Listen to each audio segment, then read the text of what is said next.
بسم الله الرحمن الرحيم ومن أراد الآخرة وسعى لها سعيها وهو مؤمن فأولئك كان سعيهم مشكورا.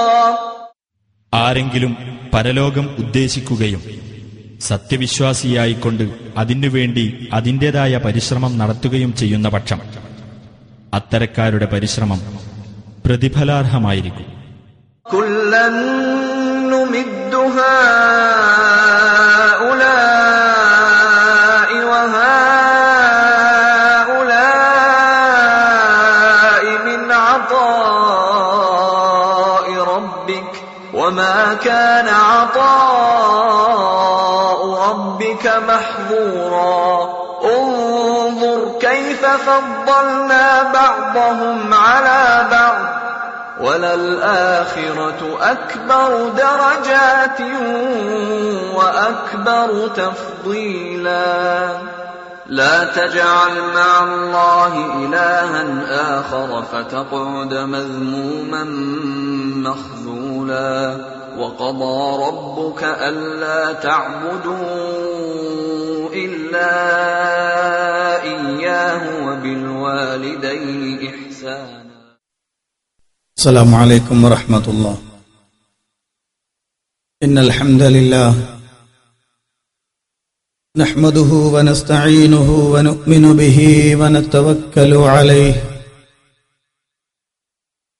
ونعوذ بالله من شرور أنفسنا ومن سيئات أعمالنا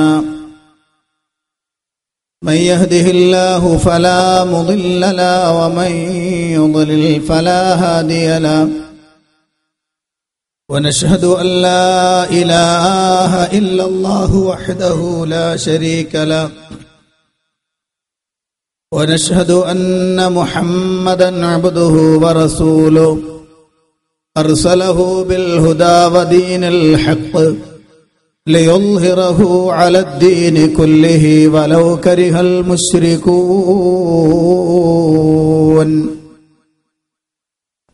اللهم صل على محمد وعلى آل محمد كما صليت على إبراهيم وعلى آل إبراهيم إنك حميد مجيد. اللهم بارك على محمد وعلى آل محمد كما باركت على إبراهيم وعلى آل إبراهيم إنك حميد مجيد. أما بعد فإن خير الكلام كلام الله وخير الهدي هدي محمد صلى الله عليه وسلم وشر الأمور محدثاتها وكل محدثة بدعة وكل بدعة ضلالة وكل ضلالة في النار. أعوذ بالله من الشيطان الرجيم. يا أيها الذين آمنوا اتقوا الله حق تقاته ولا تموتن إلا وأنتم مسلمون.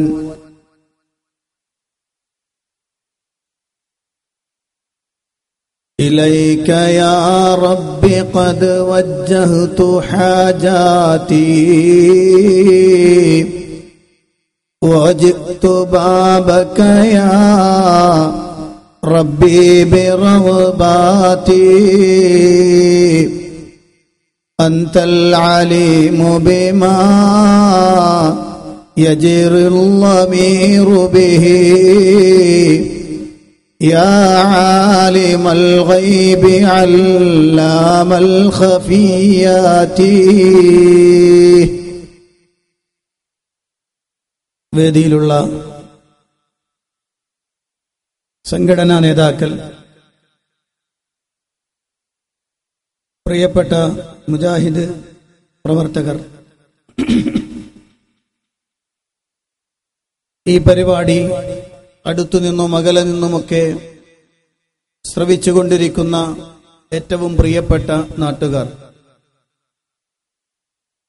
അല്ലാഹുവിന്റെ മഹത്തായ അനുഗ്രഹത്താൽ അവന്റെ ദീനിന്റെ ആശയം ഈ പ്രദേശത്ത് വീണ്ടും സംസാരിക്കുവാൻ അവസരം ലഭിച്ചിരിക്കുകയാണ്. അൽഹംദുലില്ലാഹ്.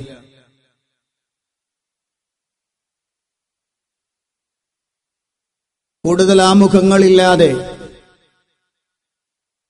ഞാൻ വിഷയത്തിലേക്ക് പ്രവേശിക്കുകയാണ്. മുജാഹിദ് പ്രസ്ഥാനം കേരളക്കരയിൽ പ്രവർത്തിക്കാൻ തുടങ്ങിയിട്ട് ഒരു നൂറ്റാണ്ട് കാലത്തോളമാവുകയാണ്. കേരള നദ്വത്തുൽ മുജാഹിദീൻ എന്ന പേരിൽ, അതിനു മുമ്പ് കേരള ജംഇയ്യത്തുൽ ഉലമ എന്ന പേരിൽ പ്രവർത്തിച്ചു വന്നിരുന്ന മുജാഹിദ് പ്രസ്ഥാനം അന്ന് ജനങ്ങളുടെ മുന്നിൽ പറഞ്ഞ ആശയം എന്താണോ, ആ ആശയം തന്നെയാണ് ഇപ്പോഴും ജനങ്ങളോട് പറയാനുള്ളത്. കേരളത്തിന്റെ ഗ്രാമാന്തരങ്ങളിൽ മുജാഹിദ് പ്രസ്ഥാനത്തിലെ പണ്ഡിതന്മാർ ഇപ്പോഴും നടത്തിക്കൊണ്ടിരിക്കുന്ന പ്രബോധന പ്രവർത്തനങ്ങൾ ഒരു നൂറ്റാണ്ട് മുമ്പ് എന്തായിരുന്നോ പറഞ്ഞിരുന്നത് അത് തന്നെയാണ്.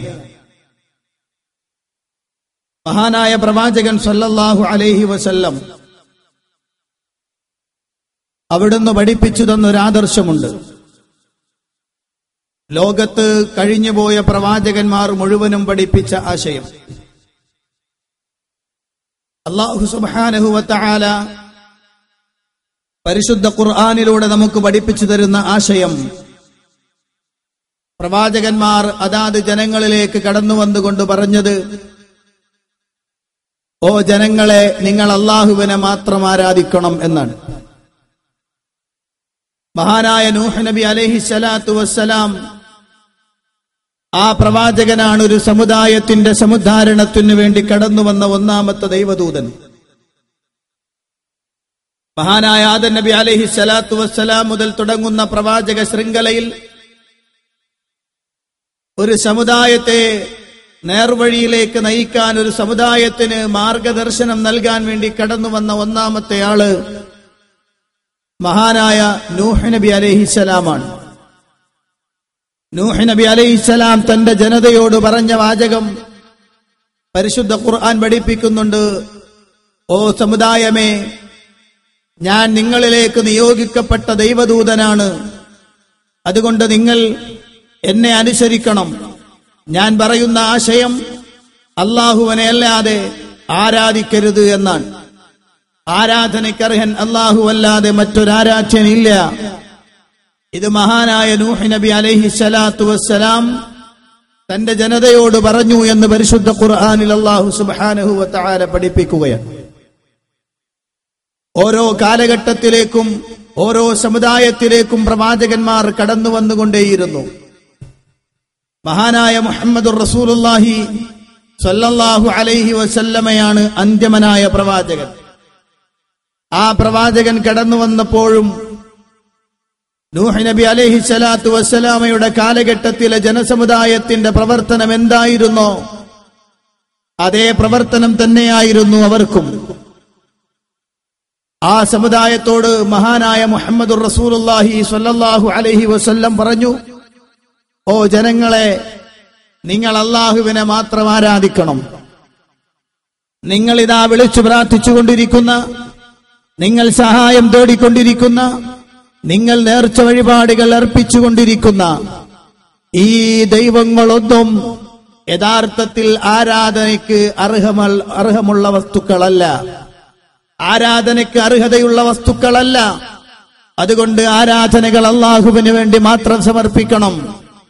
മഹാനായ മുഹമ്മദുർ റസൂലുള്ളാഹി സ്വല്ലല്ലാഹു അലൈഹി വസല്ലം പഠിപ്പിച്ചു കൊടുക്കുകയാണ്. അല്ലാഹുവിന്റെ റസൂൽ സ്വല്ലല്ലാഹു അലൈഹി വസല്ലം ഈ ആദർശമാണ് പഠിപ്പിച്ചത്.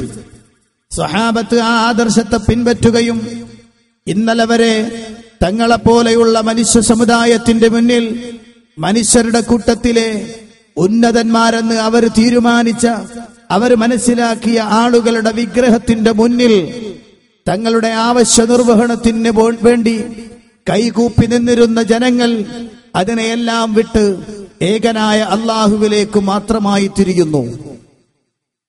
ഇങ്ങനെ ഒരു കൃത്യമായ ജീവിത ശൈലി മഹാനായ നബി സല്ലല്ലാഹു അലൈഹി വസല്ലം അവർക്ക് കാണിച്ചു കൊടുത്തു. ആ സഹാബി വര്യന്മാർ ആ ആശയം തങ്ങളുടെ പിൻഗാമികൾക്ക് കൈമാറി. പിന്നെ അതിങ്ങനെ മാറി മാറി കേരളക്കരയിൽ നമുക്കറിയാം, സ്വഹാബത്തിന്റെ കാലഘട്ടത്തിൽ സ്വഹാബികളാണ് പരിശുദ്ധ ഇസ്ലാം ഇവിടെ പഠിപ്പിച്ചു തന്നത്. സ്വഹാബികൾ പ്രവാചകൻ സല്ലല്ലാഹു അലൈഹി വസല്ലമയിൽ നിന്ന് പഠിച്ച പാഠമാണ് കേരളക്കരയിൽ അവർ പഠിപ്പിച്ചത്.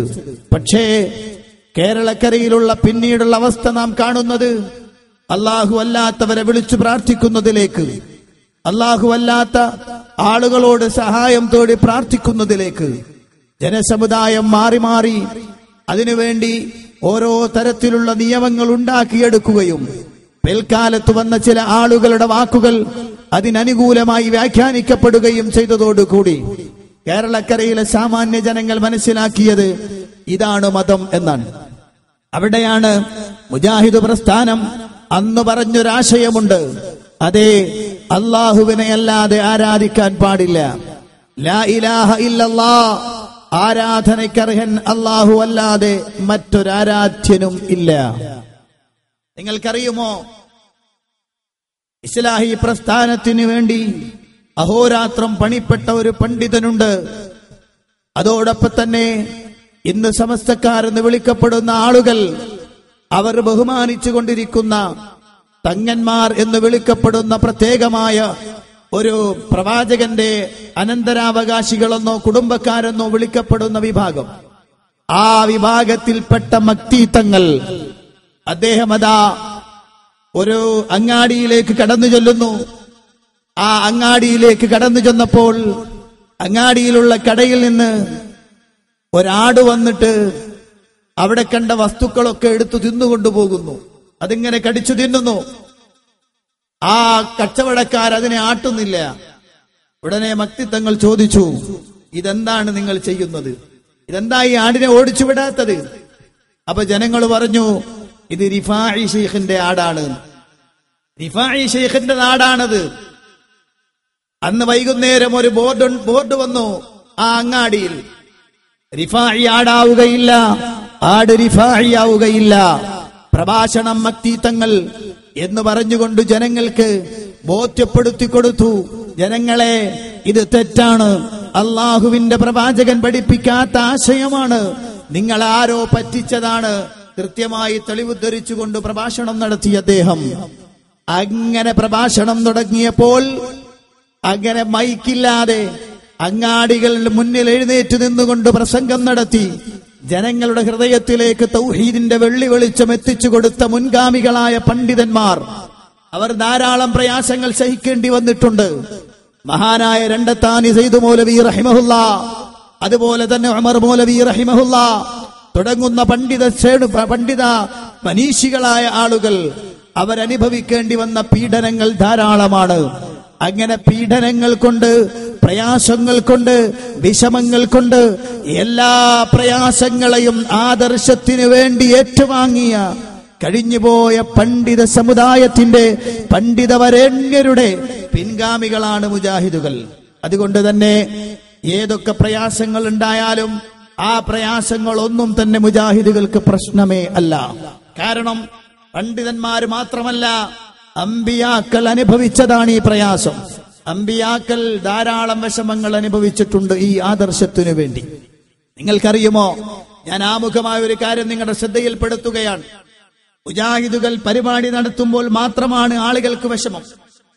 മണിക്കൂറുകളോളം നീണ്ടു നിൽക്കുന്ന ക്ലിപ്പിംഗ് പ്രോഗ്രാമുകളിൽ ആളുകളെ കളിയാക്കുകയും ആക്ഷേപിക്കുകയും അതിന്റെ പേരിൽ വളരെയധികം സന്തോഷം കൊണ്ട് ആഹ്ലാദിക്കുകയും പരിഹസിക്കുകയും ഒക്കെ ചെയ്യുന്ന ആളുകൾ, അതെല്ലാം ഒരു നാട്ടിലെ ജനങ്ങൾ കേട്ടുകൊണ്ടു നിൽക്കുമ്പോൾ അതിനൊരു വിശദീകരണം കൊടുക്കാൻ മുജാഹിദുകൾ പരിപാടി സംഘടിപ്പിച്ചാൽ ഉടൻ തന്നെ അതിന് ബ്ലോക്ക് വരികയാണ്. പാടില്ല, പ്രശ്നമാകും, കുഴപ്പമുണ്ടാകും. ആരാ മോനെ കുഴപ്പമുണ്ടാക്കിയത്? കേരളക്കരയിലെ ചരിത്രം പരിശോധിക്കൂ. ഇന്നലെ മുതൽ ഇന്നുവരെയുള്ള ചരിത്രം പരിശോധിച്ചാൽ കേരളത്തിൽ മുജാഹിദ് പ്രവർത്തകർ ഒരു പരിപാടിയും കയ്യേറിയതായിട്ടോ ഏതെങ്കിലും ഒരു ആദർശം മുജാഹിദുകളെ കളിയാക്കാനും ആക്ഷേപിക്കാനുമാണ് നടത്തുന്നത് എന്ന് മനസ്സിലാക്കിയാൽ പോലും അതിനെ ബ്ലോക്ക് ചെയ്യുകയില്ല ഞങ്ങൾ. എന്താണെന്നറിയോ? അതിനൊരു കാരണം. ഞങ്ങളെ സംബന്ധിച്ചിടത്തോളം ഈ ആദർശം അള്ളാഹുവിന്റെ ആദർശമാണെന്ന് വിശ്വസിക്കുന്നവരാണ്. അതിനെ തകർക്കാൻ ലോകത്തൊരാളും ജനിച്ചിട്ടില്ല. പരിശുദ്ധ ഖുർആൻ പഠിപ്പിക്കുന്നു, യുരീദൂന ലിയുത്ഫിഊ നൂറല്ലാഹി ബിഅഫ്വാഹിഹിം വല്ലാഹു മുതിമ്മു നൂരിഹി വലൗ കരിഹൽ കാഫിറൂൻ. അവരതാ അള്ളാഹുവിന്റെ പ്രകാശത്തെ വായ കൊണ്ട് ഊതിക്കെടുത്താൻ ശ്രമിക്കുകയാണ്. സുബ്ഹാനല്ലാഹ്. അനേകായിരം പ്രകാശവർഷങ്ങൾക്ക് മുകളിൽ നിൽക്കുന്ന കത്തിജ്വലിക്കുന്ന സൂര്യനുണ്ടല്ലോ, ആ സൂര്യനെ ഭൂമിയിലിരുന്നു കൊണ്ട് ആരെങ്കിലും വായ കൊണ്ട് ഊതിക്കെടുത്താൻ ശ്രമിച്ചാൽ അത് മൗഢ്യമാണ്, വിഡ്ഢിത്തമാണെന്നാണ് പറയുകയെങ്കിൽ അതിനേക്കാളും വിഡ്ഢിത്തമാണ് അള്ളാഹുവിന്റെ മതത്തെ അവരുടെ വായ കൊണ്ട് ഊതിക്കെടുത്താൻ ശ്രമിക്കുക എന്നത്. പരിശുദ്ധ ഖുർആനിൽ അല്ലാഹ് പഠിപ്പിക്കുകയാണ്, വല്ലാഹു മുതിമ്മു നൂരിഹി വലൗ കരിഹൽ കാഫിറൂൻ. അവിശ്വാസികൾക്ക് വെറുപ്പാണെങ്കിലും ശരി, അള്ളാഹു അത് പൂർത്തിയാക്കുക തന്നെ ചെയ്യും കേട്ടോ. പരിശുദ്ധ ഖുർആൻ പഠിപ്പിക്കുകയാണ് എവിടെയൊക്കെയാണ് പ്രശ്നമുണ്ടാക്കിയത്, എത്ര സ്ഥലങ്ങളിലാണ് അടികൊണ്ട് മുജാഹിദുകളുടെ തല പൊളിഞ്ഞിട്ടുള്ളത്, എത്ര സ്ഥലങ്ങളിൽ പള്ളി കത്തിച്ചു കളഞ്ഞു, എത്ര സ്ഥലങ്ങളിൽ പള്ളിക്കുള്ളിൽ ഓതിക്കൊണ്ടിരുന്ന മുസ്ഹഫ് വരെ കരിച്ചു കളഞ്ഞു, എത്ര സ്ഥലങ്ങളിലാണ് പ്രശ്നങ്ങൾ ഉണ്ടാക്കപ്പെട്ടത്. സുബ്ഹാനല്ലാഹ്. ഈ ആദർശത്തെ മൂക്കിൽ വലിക്കാൻ ഇന്നുവരെ ഒരാൾക്കും സാധിച്ചിട്ടില്ല. ഞാനൊരു കാര്യം പറയട്ടെ. കഴിഞ്ഞ ആഴ്ച, അതായത് ഈ കഴിഞ്ഞ 5-ാം തീയതി ഞാൻ തലക്കടത്തൂരിലായിരുന്നു. നൗഷാദ് അശ്വനിക്ക് മറുപടി പറഞ്ഞു. ആ മറുപടി പറയാൻ വേണ്ടിയിട്ട് അദ്ദേഹം കുറെ ക്ലിപ്പുകളൊക്കെ ഇട്ടിട്ട് പോയി. കഴിഞ്ഞ 5-ാം തീയതി തലക്കടത്തൂരിൽ നമ്മൾ മറുപടി പറയാൻ തീരുമാനിച്ചപ്പോൾ തന്നെ കുറെ ആളുകൾ പെട്ടെന്ന് ഒരുമിച്ച് കൂടി ഒരു പെറ്റീഷൻ ഉണ്ടാക്കി സ്റ്റേഷനിൽ കൊടുത്തു. അവിടെ അവർ പ്രസംഗിച്ചാൽ പ്രശ്നമാകും. പെർമിഷൻ കയ്യിൽ തന്നു. നമ്മുടെ പോലീസുകാർ വിളിച്ചിട്ട് പറഞ്ഞാൽ പെർമിഷൻ തിരിച്ചു തരണം, പ്രശ്നമാണ്. അവസാനം ഈ എഴുതിക്കൊടുത്ത ആൾ ആരാണ്? ആളെ പിടിച്ചു, അയാളെ കൊണ്ടുപോയിട്ടത് പിൻവലിപ്പിച്ചു. അവസാനം പിന്നെ പ്രശ്നം LCD ഇടാൻ പറ്റൂല. ഓ ശരി, LCD വേണ്ട. പിന്നെ പറഞ്ഞു വലിയ ബോക്സ് ഒന്നും പറ്റൂല, കാരണം എല്ലാവർക്കും ശബ്ദമലിനീകരണം. ഉഗാണ്ടയിലൊന്നുമല്ല, തലക്കെടുത്തൂർ, തിരൂരിനടുത്ത തലക്കെടുത്തൂർ. അവസാനം ഒരൊറ്റ ബോക്സ് വെച്ചിട്ട് ഞാൻ 2.5 മണിക്കൂർ പ്രസംഗിച്ച് മറുപടി പറഞ്ഞു. ഞാൻ ചോദിച്ചു, അല്ല നിങ്ങൾക്ക് എന്താ വിഷമം? എന്താ ഞങ്ങൾ പരിപാടി നടത്തിയാൽ പ്രശ്നം? എന്താ നിങ്ങൾ ഖണ്ഡനത്തെ പേടിക്കുന്നത്? എന്തുകൊണ്ടാണ് നിങ്ങൾക്ക് ഭയം? ജനങ്ങൾ കാര്യം ബോധ്യപ്പെടും. നമ്മളിങ്ങനെ 1-2 പ്രാവശ്യം ഇങ്ങനെ പറഞ്ഞാൽ, ഞാൻ ചോദിക്കട്ടെ, മുജാഹിദികൾ പറയുമ്പോൾ മാത്രം അത് ചീത്തവിളിയും ആക്ഷേപങ്ങളും, മറ്റുള്ളവർ പ്രസംഗിച്ചാൽ ഒരു കുഴപ്പവും നാട്ടുകാർക്കില്ലല്ലോ? പലപ്പോഴും പൗരപ്രമുഖരെന്ന് പൗരസമിതി എന്നൊക്കെ പറഞ്ഞു വരുന്നത് തന്നെ എല്ലാം ഒരു ആളുകളായിരിക്കും, എല്ലാം ഒരേ ആളുകൾ തന്നെയാണ്. എന്തുകൊണ്ടാണ് ആ വിഷമം? നിങ്ങളൊന്ന് ആലോചിച്ച് നോക്കുക. അൽഹംദുലില്ലാഹ്, അതിനുശേഷം കണ്ണൂരിൽ വെച്ച് നടന്ന പരിപാടിയിൽ ഞങ്ങൾ പരിപാടി നടത്തി. ആ പരിപാടി നടത്താൻ വേണ്ടി വരുമ്പോൾ ഇതുപോലെ പ്രശ്നം, LCD എടുത്ത് വെക്കണം. ആയിക്കോട്ടെ, LCD എടുത്ത് വെച്ചോളൂ, ഞാൻ പ്രസംഗിച്ചു. അതിനുശേഷം നൗഷാദ് അശ്വനി മറുപടിക്ക് വന്നു. അവിടുത്തെ നാട്ടുകാരിടപെട്ടു, പറ്റൂല എന്ന് പറഞ്ഞു. അവിടുത്തെ നാട്ടുകാര് ഔദ്യോഗിക സമസ്തയിലെ കുട്ടികൾ എന്നിട്ട് പറഞ്ഞു, പറ്റൂല, ഇവിടെ മറ്റൊരു വിഭാഗത്തിനെ കൊണ്ട് തടഞ്ഞതാണ്, അതുകൊണ്ട് പറ്റൂല എന്ന് പറഞ്ഞു. അവസാനം LCD എടുത്തു വെക്കേണ്ടി വന്നു. ഒരൊറ്റ വക വർത്താനം പറയാൻ കഴിഞ്ഞില്ല, ഒരൊറ്റ വക. കാരണം ഈ ക്ലിപ്പുകൾ മുജാഹിദ് ബാലുശ്ശേരിയുടെയും സക്കരിയ സ്വലാഹിന്റെയും ഒക്കെ ക്ലിപ്പ് ഇങ്ങനെ കൂട്ടി മുറിച്ചിട്ടാലേ പ്രസംഗം നടക്കൂ. ഞങ്ങൾക്കത് ആവശ്യമില്ല. ഞാൻ പറയുന്നു, അള്ളാഹുവിന്റെ ആദർശം പറയാൽ ഞങ്ങൾക്ക് ക്ലിപ്പിന്റെ ആവശ്യവുമില്ല. വളരെ കൃത്യമായി ആശയം പറയാൻ ഞങ്ങളെ കയ്യിലുണ്ട്. ഓ മുസ്ലിമീങ്ങളെ, എന്തിനാണ് അള്ളാഹുവിന്റെ ആദർശം പറയുമ്പോൾ ഒരു പ്രശ്നമുണ്ടാക്കുന്നത്? നിങ്ങൾക്കറിയുമോ? നൗഷാദ് അഹ്സനി പ്രസംഗിച്ച ഏതെങ്കിലും സ്ഥലത്തോ, പേരോട് അബ്ദുറഹ്മാൻ സഖാഫി പ്രസംഗിച്ച ഏതെങ്കിലും സ്ഥലത്തോ, അല്ലെങ്കിൽ അതുപോലെ മുസ്ലിയാക്കന്മാരാരെങ്കിലും പ്രസംഗിക്കുന്ന ഏതെങ്കിലും സ്ഥലത്ത് മുജാഹിദ് പ്രവർത്തകർ പ്രശ്നമുണ്ടാക്കാൻ വേണ്ടി ചെല്ലാറില്ലല്ലോ, അങ്ങനെ ചെയ്യാറില്ല. എന്നാൽ നിങ്ങൾക്കറിയോ, ഓരോ സ്ഥലത്തും പ്രശ്നം ഉണ്ടാക്കല, ഓരോ സ്ഥലത്തും പ്രശ്നം ഉണ്ടാക്കി. എന്തിനാണെന്ന് എനിക്ക് മനസ്സിലാവണില്ല. അവസാനം ഇക്കഴിഞ്ഞ ദിവസം വളാഞ്ചേരിയിൽ പ്രസംഗിക്കുമ്പോ സാജിദ് തിരൂരങ്ങാടി അദ്ദേഹം പ്രസംഗിക്കുന്ന സമയത്ത് എന്തു ചെയ്തു? തൊട്ടടുത്ത് അപ്പുറത്ത് വന്ന് നിന്നിട്ട് നായും കോർന്നെടുത്തെറിഞ്ഞു. എന്തിനാ? തയ്ക്കണില്ല. ജസ്റ്റ് നിങ്ങളൊന്ന് കണ്ടു നോക്ക്, പെട്ടെന്ന് കുറച്ചിടാണ്ട്. ومن يشاقق الرسول من بعد ما تبين له الهدى ويتبع غير سبيل المؤمنين.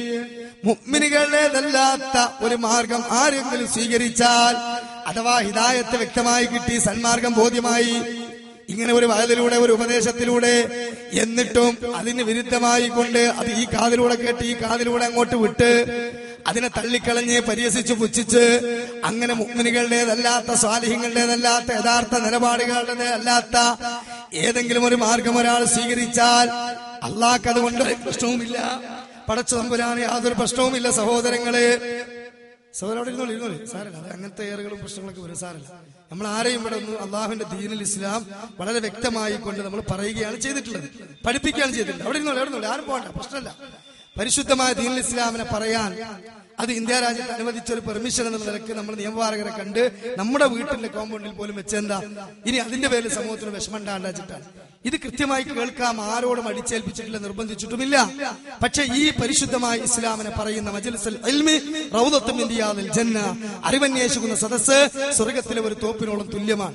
ആ തുല്യമായ തോപ്പിലേക്ക് ഒരു കല്ലെടുത്തെറിയുക, ആ സദസ്സിനെ അലങ്കോലപ്പെടുത്തുക, ശാന്തമായ അന്തരീക്ഷത്തെ നിഷ്പക്ഷമായി കേൾക്കുന്ന ആളുകൾക്ക് വിയോജിപ്പുണ്ടാക്കാൻ പറഞ്ഞ സഹോദര, യഥാർത്ഥ നിലപാട് കൈകളിലുണ്ടെങ്കിൽ അതിന്റെ ആവശ്യമില്ലല്ലോ. അതുകൊണ്ട് പ്രിയപ്പെട്ടവരെ, നമ്മൾ ആരെയും ഇവിടെ വിമർശിച്ചിട്ടില്ല, ഒരാളെയും നമ്മൾ കുറ്റം പറഞ്ഞിട്ടില്ല. സമൂഹത്തിൽ ഇതാ ഇന്ന അന്ധവിശ്വാസങ്ങൾ ഉണ്ട്, അത് പ്രമാണത്തിനെതിരാണ്. അതുകൊണ്ട് നിങ്ങൾ പ്രമാണം സ്വീകരിക്കൂ, അനാചാരം ഒഴിവാക്കൂ, ഇഷ്ടമുള്ളവർക്ക് ചെയ്യാം, ആരെയും നിർബന്ധിച്ചിട്ടില്ലല്ലോ. അതുകൊണ്ട് പ്രിയപ്പെട്ട സഹോദരങ്ങളെ, നായിക്കൊരനെ ഉപയോഗിച്ചുകൊണ്ടുള്ള ഏറാ വന്നത്, എനിക്ക് നിൽക്കാനധികം പറ്റൂല, ആ അവസ്ഥയിലാണ് ചൊറിച്ചിൽ കടന്നു വരുന്നത്. ഏതായാലും അല്ലാഹു സുബ്ഹാനഹു തആല അത്തരത്തിൽ അവിവേകം കാണിച്ചവർക്ക് പുറത്തു കൊടുക്കട്ടെ. സത്യത്തെ സത്യമായി മനസ്സിലാക്കാനും ബാത്തിലിനെ ബാത്തിലായി തള്ളിക്കളയാനും ഹക്ക് ഉൾക്കൊള്ളാനും അല്ലാഹു തആല നമുക്ക് എല്ലാവർക്കും തൗഫീഖ് നൽകുമാറാകട്ടെ.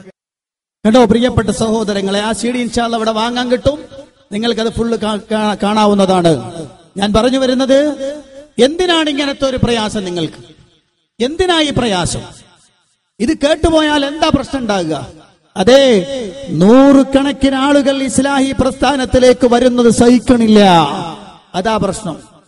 അതുകൊണ്ടാണ് ഏത് സ്ഥലത്ത് പരിപാടി വെച്ചാലും മുജാഹിദ് പ്രസ്ഥാനത്തിന്റെ പരിപാടി എങ്ങനെയെങ്കിലും അലങ്കോലപ്പെടുത്തണമെന്ന് ആഗ്രഹിക്കുന്ന ആളുകൾ, ഞാൻ ചോദിക്കട്ടെ, ഏതെങ്കിലും ഒരു പരിപാടി മുജാഹിദുകൾ പ്രശ്നം ഉണ്ടാക്കിയോ? ഇല്ല. ഞങ്ങൾക്കറിയാം, നിങ്ങൾ 10,000 ഇട്ടോളി. ഞാൻ കഴിഞ്ഞ പ്രാവശ്യം പറഞ്ഞു, 11 മണി വരെയോ 12 മണി വരെയോ നിങ്ങൾ പ്രസംഗിച്ചോളൂ, ഞങ്ങൾക്ക് കുഴപ്പമില്ല. ഞങ്ങൾ 10 മണി വരെ, ഞങ്ങളുടെ പെർമിഷൻ ടൈം 10 മണിയാണോ 10 മണി, 9:30 ആണോ 9:30, അവിടം വരെ പറയാനുള്ളത് ഞങ്ങൾ അങ്ങ് പറയും. പറയുമ്പോ ഒരൊറ്റ കാര്യം ചെയ്താൽ മതി, ഞാൻ പറഞ്ഞല്ലോ, ഒരൊറ്റ കാര്യം ചെയ്താൽ മതി. 8000-ഓളം ക്ലിപ്പുകളും ഒരൊറ്റ വാക്കുകൊണ്ട് അത്തഹിയ്യാത്തിൽ ഒന്ന് മുറിഞ്ഞതുപോലെയാകും, സംശയം വേണ്ട. വളരെ കൃത്യമാണ്. അള്ളാഹുവിന്റെ റസൂൽ സല്ലല്ലാഹു അലൈഹി വസല്ലം പഠിപ്പിച്ച ആശയമാണിത്. അതുകൊണ്ട് തന്നെ നിങ്ങൾ എന്തൊക്കെ ചെയ്ത് നോക്കി, നിങ്ങൾ നോക്കൂ, പലപ്പോഴും വിളിക്കാറുണ്ട് മുഖാമുഖം, ഞങ്ങളുടെ മുന്നിലേക്ക് ചോദ്യം ചോദിക്കാൻ വാ, അല്ലെങ്കിൽ നിങ്ങൾ എന്തേ മുഖാമുഖം നടത്താത്തത് എന്ന് വെല്ലുവിളിക്കാറുണ്ട്. മുഖാമുഖം നടത്തിയാലുള്ള കുഴപ്പം എന്താണെന്നറിയോ? മുഖാമുഖം നടത്തിയാൽ ഞാൻ ഉദാഹരണത്തിന് 2 പെട്ടെന്ന് കാണിക്കാണ്. ഏത് മുഖാമുഖങ്ങൾ ശരിക്കും നശിപ്പിച്ചു കളയാത്തത്? എല്ലായിടത്തും അങ്ങനെ നിങ്ങൾ വന്ന് പ്രശ്നമുണ്ടാക്കി. എന്നിട്ട് എന്തിനാ ആളുകളുടെ മുന്നിൽ തക്ബീർ വിളിച്ചു പോവുക? കണ്ടോ, മുജാഹിദുകളുടെ പരിപാടി ഞങ്ങൾ കലക്കിയിരിക്കുന്നു എന്ന് പറഞ്ഞിട്ട് ഇവരത് ആ പ്രശ്നം ഉണ്ടാക്കല. നിങ്ങൾ നോക്കിയോ, കാഞ്ഞങ്ങാട് നടന്നതാണ് ആ സാധനം. പ്രശ്നം ഉണ്ടാക്കുന്നതാണ്. എന്താ പ്രശ്നം? മുജാഹിദുകൾ മുഖാമുഖം നടത്തിയതാ പ്രശ്നം.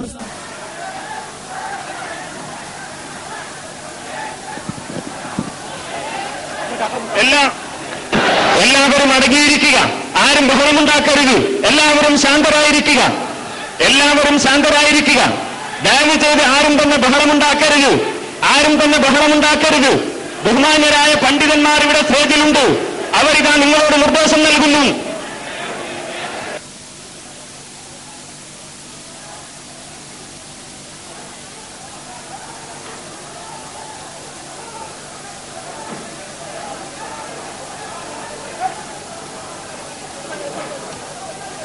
മുഴുവൻ മുജാഹിദ് പ്രവർത്തകരും ഇവിടെ ശാന്തരായിരിക്കുക. ആരെയും കസായർത്തരും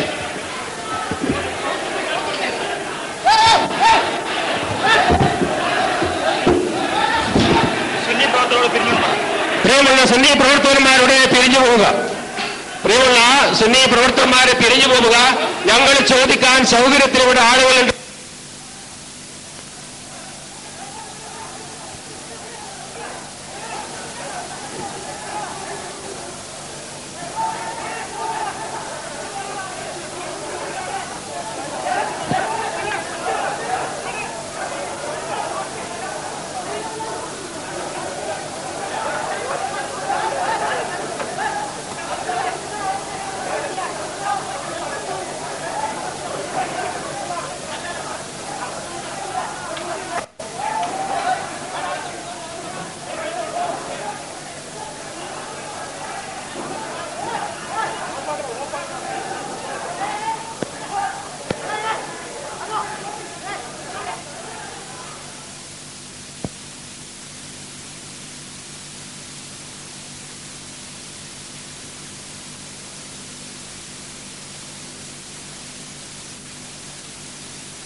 കണ്ടോ പ്രിയപ്പെട്ട സഹോദരന്മാരെ, ഇപ്പൊ കണ്ടോ മുഖാമുഖം. നേരത്തെ പ്രസംഗിച്ചതാണ് പ്രശ്നമാക്കിയത്, ഇത് മുഖാമുഖം. ഇനി അവസാനം ഞാൻ ഒന്നുകൂടി കാണിക്കാം. ഈ കഴിഞ്ഞ വർഷം മൗലിദാഘോഷം ശരിയും തെറ്റും എന്ന വിഷയത്തെ ആസ്പദമാക്കിക്കൊണ്ട് മഞ്ചേരിയിൽ ഒരു മുഖാമുഖം സംഘടിപ്പിച്ചു മുജാഹിദുകൾ. ആ മുജാഹിദുകൾ സംഘടിപ്പിച്ച മുഖാമുഖം ചോദ്യം ചോദിക്കാനെത്തിയ ആളുകൾക്ക് മറുപടി പറഞ്ഞുകൊണ്ടിരിക്കുമ്പോ തങ്ങളുടെ ചോദ്യകർത്താവിനെ ഉത്തരം പറഞ്ഞുകൊണ്ടിരിക്കുന്ന മുജാഹിദ് പണ്ഡിതന്മാർ കൃത്യമായി പിടികൂടി എന്നറിഞ്ഞപ്പോ പുറകിൽ നിന്ന് ബഹളമുണ്ടാക്കാൻ തുടങ്ങി, പ്രശ്നമുണ്ടാക്കി, കല്ലേറ് നടത്തി. അങ്ങനെ അവസാനം ആ പരിപാടിയും നിർത്തിവെക്കേണ്ടി വന്നു. കണ്ടോളൂ നിങ്ങൾ മഞ്ചേരി മുഖാമുഖം. മുജാഹിദ് പ്രവർത്തകർ കസേരയിൽ ഇരിക്കണം, അവിടെ ഒന്നുമില്ല, നിങ്ങൾ അവിടെ ഇരിക്കണം. മുജാഹിദ് പ്രവർത്തകർ എല്ലാവരും അവിടെ ഇരിക്കണം, ആരും അനങ്ങേണ്ടതില്ല. ഇതൊക്കെ നമ്മുടെ പരിപാടി നടക്കുന്നിടത്ത് സർവ്വസാധാരണയാണ്. പരിപാടി അലങ്കോലപ്പെടുത്താൻ പോലീസ് വന്ന് സദസ്സ് പിരിച്ചുവിടാൻ നമ്മോട് ആവശ്യപ്പെടാൻ വേണ്ടിയുള്ളൊരു കുതന്ത്രം മാത്രമാണ്. അവിടെ വളണ്ടിയേഴ്സ് ഉണ്ട്. വേണ്ടി വന്നാൽ ഈ സദസ്സിലുള്ള മുഴുവൻ പ്രവർത്തകരും വളണ്ടിയർമാരാണ്. അടങ്ങിയിരിക്കണം, ആരും ഇരിക്കുന്ന സദസ്സിൽ നിന്ന് എഴുന്നേൽക്കേണ്ടതില്ല. പരിപാടി ഭംഗിയായി നടക്കും. നമുക്ക് അനുവദിക്കപ്പെട്ട സമയം തീരുന്നത് വരെ പരിപാടി ഭംഗിയായി നടക്കും. ഒരു മുജാഹിദ് പ്രവർത്തകനും ഭീതി കൂടി ഇത്തരക്കാരുടെ ഉള്ളിൽ ഉണ്ട് എന്നത് ഞങ്ങൾ തിരിച്ചറിയുന്നുണ്ട്. ഏതായാലും സഹോദരന്മാരെ, മുജാഹിദ് പ്രസ്ഥാനം ഇതുവരെയും പഠിപ്പിച്ചതും ഇന്നും ഇവിടെ അവതരിപ്പിച്ചതുമായ വേണ്ടി ഉദ്ദേശപൂർവ്വം വന്ന ആളുകൾ കല്ലേറ് തുടങ്ങിയിട്ടുണ്ട്. ഒരു കാരണവശാലും നമ്മുടെ പ്രവർത്തകർ പ്രകോപിതരാകരുത്. സമാധാനപൂർവ്വം ഈ പ്രോഗ്രാം മുന്നോട്ട് കൊണ്ടുപോകുവാൻ എല്ലാ ആളുകളും അവരവരുടെ സീറ്റിലിരിക്കുക. ഈ പരിപാടി കേൾക്കുവാൻ വേണ്ടി വന്നിട്ടുള്ള നമ്മുടെ മുഴുവൻ പ്രവർത്തകരും തങ്ങളുടെ സീറ്റിലിരിക്കുക. ഇരുട്ടിന്റെ ശക്തികൾക്ക് ആവശ്യം തൗഹീദിനെ തടയിടലാണ്. അതിന് നാം ഒരിക്കലും വടിയാകാതിരിക്കുക. നമ്മുടെ പ്രവർത്തകർ കസേരയിട്ട് അവിടെ ഇരിക്കുക. കസേര തലയിൽ വെച്ച ആളുകൾ അത് വെച്ച് താഴെ ഇരിക്കുക. സുഹൃത്തുക്കളെ, പെർമിഷൻ എടുത്ത് ചോര പൊട്ടി സഹോദരനെ കൊണ്ടുവരുന്നത് കുറച്ച് വെള്ളം കുടിക്കും. സുഹൃത്തുക്കളെ, ആദർശ പ്രചരണത്തിന് വേണ്ടി ഇന്ത്യൻ ഭരണഘടന നൽകിയിട്ടുള്ള സ്വാതന്ത്ര്യം ഉപയോഗിച്ച് പെർമിഷൻ എടുത്ത് നിയമപാലകരുടെ സംരക്ഷണത്തിൽ പരിപാടി നടത്താനാണ് നമ്മൾ ഇവിടെ വന്നത്.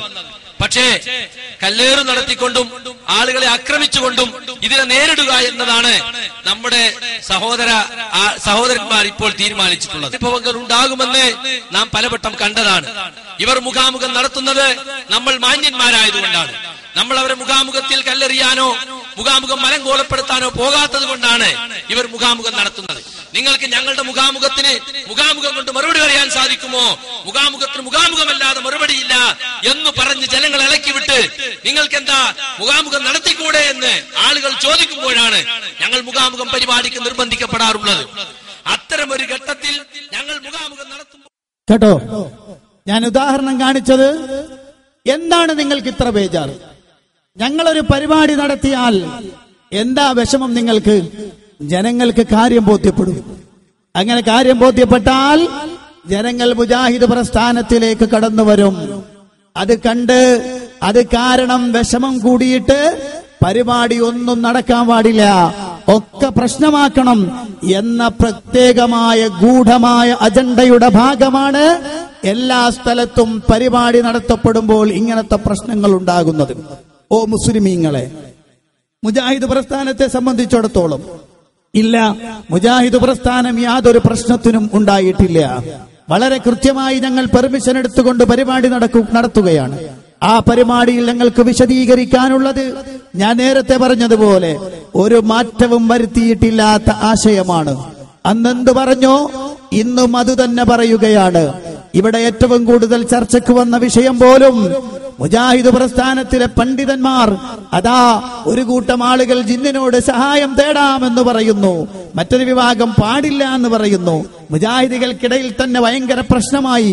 ഇവര് സ്വതവേ ജനങ്ങളുടെ ഐക്യം തകർത്തവരാണ്, സമൂഹത്തിൽ ഭിന്നിപ്പിന്റെ സ്വരമുണ്ടാക്കിയവരാണ്. അതേസമയത്ത് ഇപ്പോഴിതാ ഇവർ തന്നെ തകർന്ന് തരിപ്പണമായിരിക്കുന്നു എന്ന നിലക്കുള്ള കുറെ വർത്തമാനങ്ങൾ ഇവിടെ ഉണ്ടായി. ഇൻഷാ അല്ലാഹ് ഞാൻ അതിലേക്ക് കടക്കുന്നതിന് മുമ്പ് ഒരു കാര്യം കൂടി നിങ്ങളുടെ ശ്രദ്ധയിൽ ആമുഖമായി പെടുത്തുകയാണ്. ഓ പ്രിയപ്പെട്ട മുസ്ലിമീങ്ങളെ, ഇല്ല, മുജാഹിദ് പ്രസ്ഥാനം ഐക്യം തകർത്തിട്ടില്ല. ഞങ്ങൾ ആശയം പറയുന്നു, ആദർശം പറയുന്നു. കൃത്യമായും അല്ലാഹുവും അവന്റെ റസൂലും പഠിപ്പിച്ച ആശയമാണ് പഠിപ്പിക്കുന്നത്. ഞങ്ങളൊരു പള്ളി ഒരു നാട്ടിലുണ്ടാക്കുന്നുണ്ടെങ്കിൽ ആ പള്ളി അള്ളാഹുവിന്റെ റസൂൽ സല്ലല്ലാഹു അലൈഹി വസല്ലം പഠിപ്പിച്ചതുപോലെ ചെയ്യാനായിരിക്കും. എന്നാൽ കേരളക്കരയിൽ ഐക്യത്തിലൂടെ മുന്നോട്ട് പോയ ആളുകൾക്കിടയിൽ ഭിന്നിപ്പുണ്ടാക്കിയത് ആരാണ് എന്ന് പറയുന്ന ഒരു രംഗം കൂടി കണ്ടിട്ട് ഇൻഷാ അല്ലാഹ് നമുക്ക് വിഷയത്തിലേക്ക് സമ്പൂർണ്ണമായും മടങ്ങി വരാം. സത്യത്തിൽ ഈ സമൂഹത്തിൽ ഭിന്നതകൾ മുഴുവൻ ഉണ്ടാക്കിയത് അവരല്ലേ? ഇപ്പോൾ ഐക്യത്തിന്റെ കാര്യം പറഞ്ഞ് രംഗത്ത് വരുന്ന ആളുകളല്ലേ സകല ഭിന്നതയും ഉണ്ടാക്കിയത്? എറണാകുളത്ത് സമ്മേളനം വെച്ച് സമത്വ കേരള ജംഇയ്യത്തുൽ ഉലമയിൽ ആദ്യത്തെ ഭിന്നിപ്പ് സമത്വ മുഷാവറ വേണ്ടെന്ന് പറഞ്ഞിട്ട് എന്തിനാ സമ്മേളനം വെച്ച് ഭിന്നിപ്പുണ്ടാക്കിയത്? മറുപടി അവരല്ലേ പറയേണ്ടത്. സമത്വ കേരള ജംഇയ്യത്തുൽ ഉലമ എന്ന ആത്മീയ സംഘടനയെ കോടതി കയറ്റിയത് എന്തിനാ? സമത്വ കേരള ജംഇയ്യത്തുൽ ഉലമയെ കോടതി കയറ്റേണ്ട കാര്യമുണ്ടായിരുന്നോ? സമത്വ കേരള ജംഇയ്യത്തുൽ ഉലമയുടെ മദ്രസകൾക്ക് ചുമര് വെച്ചുകൊണ്ട് പ്രശ്നമുണ്ടാക്കിയത് ആരാണ്? ഇന്നേ വരെ നമ്മുടെ ഈ അണികൾ അവരുടെ ഏതെങ്കിലും ഒരു മദ്രസ പിടിച്ചിട്ടുണ്ടോ? ഏതെങ്കിലും ഒരു മദ്രസയിൽ ചുമര് വെക്കാൻ നമ്മൾ പോയിട്ടുണ്ടോ? ഇവരല്ലേ പ്രശ്നമുണ്ടാക്കിയത്? അറബികളുടെ പണം കൊണ്ടുവന്ന നാട് നീള മസ്ജിദിന്റെ മുമ്പിൽ പുതിയ മസ്ജിദ് ഉണ്ടാക്കി ജുമാ തുടങ്ങിയത് ആരാണ്? ആരായി സമൂഹത്തിൽ കുഴപ്പമുണ്ടാക്കിയത്? മാത്രമല്ല, പാണക്കാട് സയ്യിദ് കുടുംബവും കോഴിക്കോട് കാദിമാരും ഒക്കെ പണ്ട് മുതൽ മുഷാവറ ചെയ്തുകൊണ്ട് മാസം ഉറപ്പിച്ചിരുന്നു. ആരാ പുതിയ കാദിമാരെ നിയമിച്ച് മാസം ഉറപ്പിക്കൽ ഏർപ്പാട് തുടങ്ങിയത്? ഭിന്നിപ്പിന്റെ ഈ തുടക്കം ആര് തുടങ്ങി? അവർ പറയണം. ഇലക്ഷന്റെ മുഖത്ത് വെച്ച് ഇന്നയാളെ തോൽപ്പിക്കണം, ഇന്നയാളെ ജയിപ്പിക്കണമെന്ന് ഒരു മതസംഘടനയും പറയാത്ത കാലത്ത് ആ ഏർപ്പാട് തുടങ്ങി. സുന്നികൾക്ക് പാർലമെന്റ് പടി ബോർഡുണ്ടാക്കി ഇലക്ഷനിൽ തോൽപ്പിക്കാനും ജയിപ്പിക്കാനും മതസംഘടനയുടെ കൊടി ഉപയോഗപ്പെടുത്തിയത് ആരാണ്? അവർ പറയണം. ശരീഅത്ത് സംവാദ കാലത്ത് ബഹുമാനപ്പെട്ട ശംസുൽ ഉലമ സമുദായത്തിന്റെ ഐക്യം പറഞ്ഞപ്പോ അത് ശരിയല്ലെന്ന് പറഞ്ഞുകൊണ്ട് സമൂഹത്തിൽ ഭിന്നിപ്പുണ്ടാക്കിയത് ആരാണ്? അവരാ പറയേണ്ടത്. മതമില്ലാത്ത ജീവൻ എന്ന് പറഞ്ഞുകൊണ്ട് കേരളത്തിൽ ജനങ്ങളെ മുഴുവൻ കുട്ടികളെ മതവിശ്വാസത്തിന് എതിരായി ചിത്രീകരിച്ചപ്പോ പാഠപുസ്തകത്തിനെതിരെ കൂട്ടായ്മ ഉണ്ടാക്കി വഴിക്ക് വെച്ച് അത് ഇട്ടേച്ചു പോയി മുസ്ലിം ഐക്യശ്രമത്തെ തോൽപ്പിച്ചതാരാ? തുരങ്കം വെച്ചതാരാ? ചരിത്രം പഠിച്ച് പറയണ്ടേ? ഈ സമൂഹത്തിന് മുമ്പിൽ സംഭവിച്ചതല്ലേ? റയീസുൽ മുഹഖിഖീൻ കണ്ണിയത്ത് ഉസ്താദിനെ വരെ ധിക്കരിച്ചുകൊണ്ട് കോടതി കയറ്റാൻ തയ്യാറായതാരാണ്? ആ മഹാനവരെ ധിക്കരിച്ചുകൊണ്ട് സമൂഹത്തിൽ ഭിന്നിപ്പുണ്ടാക്കി അദ്ദേഹത്തെ ധിക്കരിച്ച ഒരു മനുഷ്യന്മാരും കേരളത്തിൽ ഉണ്ടാവില്ല. വിധേയി പ്രസ്ഥാനക്കാർക്ക് പോലും ബഹുമാനമാണ്. ഏറ്റവും അവസാനം പൊന്നാനി തെരഞ്ഞെടുപ്പിൽ പോലും സംഘടന കേന്ദ്രീകരിച്ചുകൊണ്ട്